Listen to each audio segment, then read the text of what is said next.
Bien, bonjour à toutes et à tous. Je suis ravi de vous retrouver aujourd'hui dans le cadre de la conférence Ambition France Transport, à l'invitation du Premier ministre et du ministre du Transport.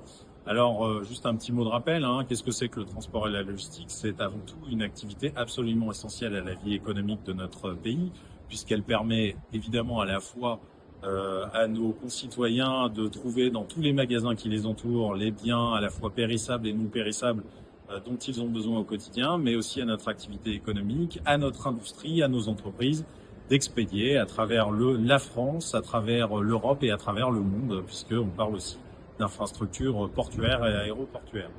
Alors, pour ce faire, je l'ai déjà ébauché, on a besoin d'infrastructures modernes qui permettent un transport et en tout cas un acheminement des marchandises de manière fluide et au moindre coût possible. Et on arrive assez vite à la question du financement. Et en matière de financement, on a besoin d'un financement qui soit à la fois équitable, juste, équilibré entre les différentes parties prenantes, à savoir l'État, les collectivités locales et les entreprises. Au sein de l'Union TNF, on a la conviction que nos entreprises du transport emportent déjà énormément de charges qui étaient initialement d'ailleurs destinées à financer ces infrastructures et qui, avec le temps, ont été fléchées vers d'autres besoins de l'État.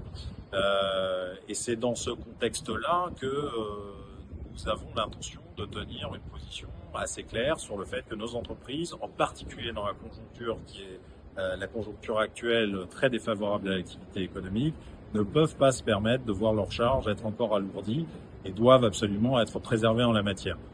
Partant de ça, en revanche, nous serons des interlocuteurs extrêmement motivés et extrêmement constructifs pour apporter des solutions durables, soutenables, pérennes pour justement la modernisation des infrastructures, nous permettant aussi de continuer nos activités de la meilleure manière possible, adaptées aux enjeux du futur.